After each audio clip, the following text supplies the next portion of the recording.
Bolt GBBR rifle. Okay, so meron tayong 7 models ng Bolt GBBR. Makikita nyo yan sa December arrivals natin. So medyo late na tayo dun sa sa video natin. Supposed to be dapat updated. Pero yun nga, nabisi tayo nung December. So ngayon, ang ipapakita ko sa inyo, tatlong model lang. So check nyo na lang yung iba. The same naman sila guys, the same spec. Magkakaiba lang ng itsura. So magkakaiba lang din ng inner barrel. Okay, so let's start with the DDM4 PDW.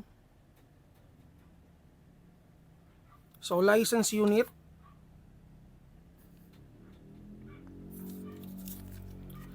Para siyang yung ICS natin dun sa vlog number 2.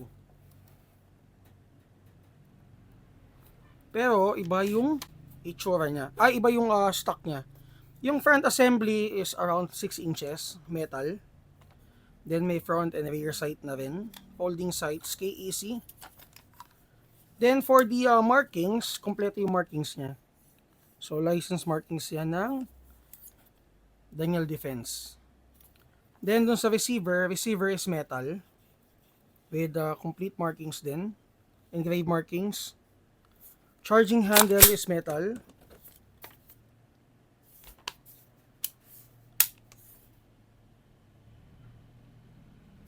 So yung stock niya para siyang SL stock. Yung pero siya guys, hindi siya yung 1:1 dun sa sa SL. Siya bolt stock and may markings ng bolt. Grip is polymer. Perfect for CQB gaming. So for the internal parts niya is steel parts. So nandito to eh. So yung yung platform niya is the same with the Tokyo Marui. So Tokyo Marui clone siya. Ilalagay ko dito. So MWS ZET system. Then nakikita nyo sa box, ayan, MAS. Ang meaning niyan is mega airflow system. So yun yung enhancement nila dun sa bolt carrier and dun sa gas system. So naka-upgrade hop-up system na rin siya for improved accuracy and range. Then yung nakalimutan ko eh. Doon sa magazine niya, ang working niya is negative degree. Nakalimutan ko kung ilan. Nagkausap kami nung gunsmith ng Bolt nung nakaraan. So even if yung magazine mo is sobrang lamig na, working pa rin siya ng maayos.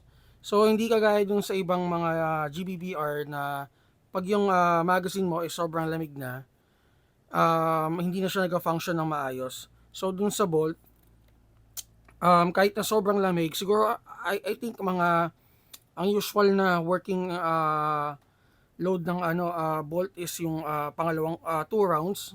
Sabihin natin mga 50 shots. Sobrang lamig na ng magazine nun. Sa ibang unit sa ibang unit. So I think sa Bolt siguro mga 4 na magazines okay pa siya. Or 3. So i-clarify ko ulit yan kasi nakalimutan ko guys. Pero ayun, yun nga yung mga kaibahan dun sa ibang units. And then dun sa recoil guys, wala akong masasabi dito. Comparable siya dun sa mga high-end units na VFC at saka GHK. Maganda yung recoil system niya. And ayun, hindi siya pagod kasi minsan yun nga, nababanggit ko sa inyo na pag yung unit is pagod, hindi maganda talaga yung yung pag-blowback niya or hindi maganda yung feeling nung pag-test fire sa kanya. Okay, so ita-test natin to check kung ilang FPS siya out of the box. Ay, by the way, pakita ko muna sa inyo yung tatlong models ng Bolt na ibinaba ko. So ito, DDM4 MFR XL. So sa magazine pala, yun, nakalimutan ko rin. For the magazine, ang compatible na magazine sa kanya is Tokyo Marui din. So for the parts, ganun din. Again, naka-steel parts na siya, pre-upgraded parts na.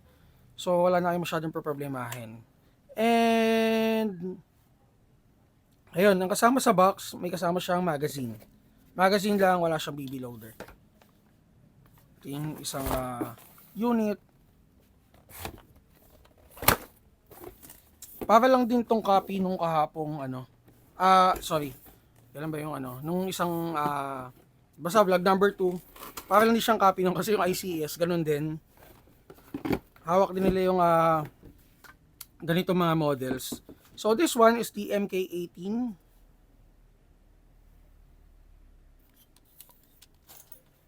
So Bolt MK18. Ito yung mod 1. So 9 inches front assembly, naka-tango down grip. So ang adjustment niya nasa ilalim. Hindi siya adjustment dito. Then naka bird cage flash hider. Front and rear sights, KAC, polymer grips, crane stock version 1. Metal receiver with complete markings.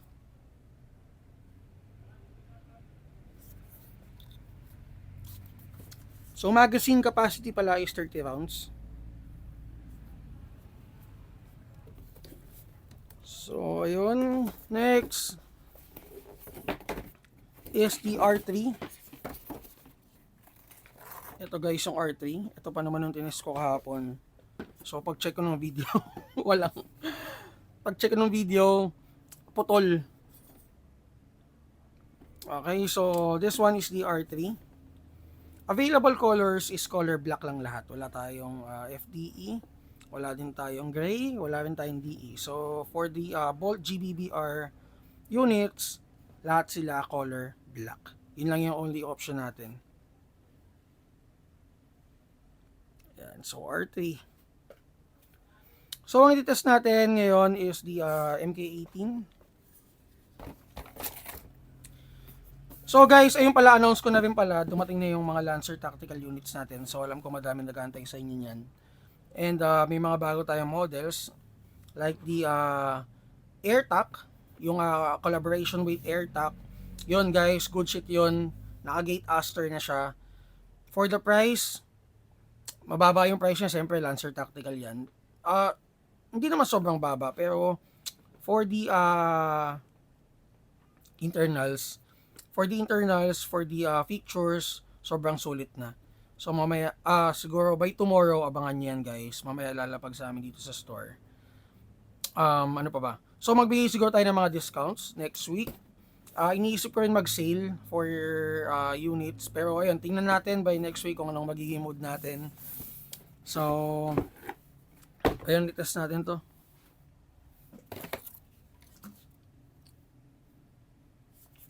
Bolt MK18. By the way, yung adjustment niya pala, ayan, adjustable yung stock niya. 5 positions yan guys. Ayan. So mamaya pala wala ako sa store. Ayun, mabibisi tayo sa Bolt. Sobrang daming dumating na Bolt guys. Sorry, Lancer Tactical. Sobrang daming dumating na Lancer Tactical. Teka, isa ng corona natin. Yung battery natin. Mukhang nawala pa. Teka guys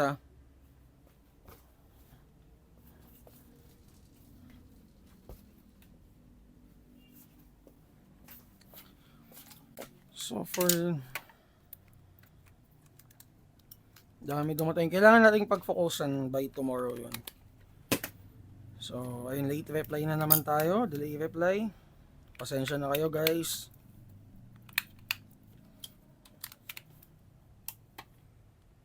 Sige. Test natin. So ito, magbigay akong discounts for Bolt. Ngayong week lang Ngayong week para sa mga kukuha nitong Bolt units. Less 2K tayo. So, PM nyo lang ako guys. Ang code natin is 1234. Sabihin nyo lang Bolt 1234. Bigyan ko kayong discounts.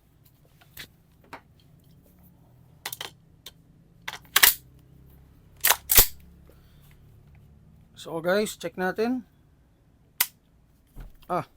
Sorry. Nakalimutan ko maglagay ng gas. So, gamitan na natin to ng 14 kg since naka-steel parts naman na siya.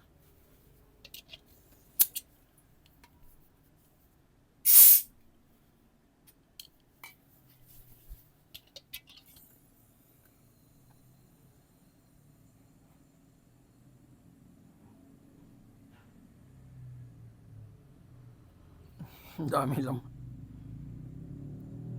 So siguro mga around mga 10 to 13 seconds to. Ngayon na siya napuno. Oops! Para may singaw pa siya. So kailangan siyang higpitan. Hindi. So okay pa to. Para medyo nagsingaw lang. Okay, so ayun guys, test natin. Oo nga, may singaw nga siya. Pero test pa rin natin, sayang yung gas. Ayan, 420.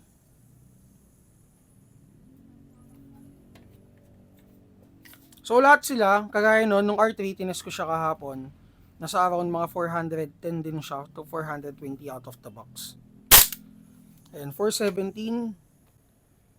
Sumisingaw na nga talaga yung magazine. Pero ubusin na natin yung laman. Sayang.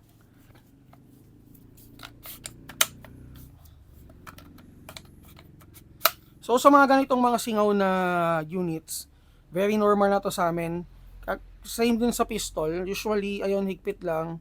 Pero pag hindi na daan sa higpit, or kailangan siyang i-align yung o-ring, pag hindi na daan doon, matik yun, defective, returns sa supplier. Okay, so ito test natin guys.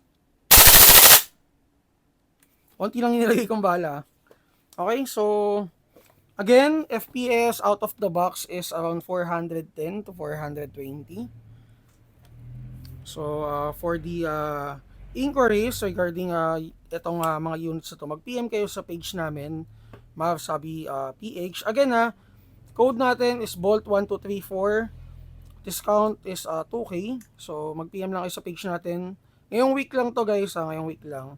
Ngayong darating na week lang. So it ends by Saturday next week. Okay, so yun, good morning and abang-abang na lang kayo for the Lancer Tactical Units. Magbigay din tayong discounts pagka dating niya. So dadating siya today and ipipicturean ko siya by tomorrow. Okay, so guys, happy Saturday sa lahat and see you sa store.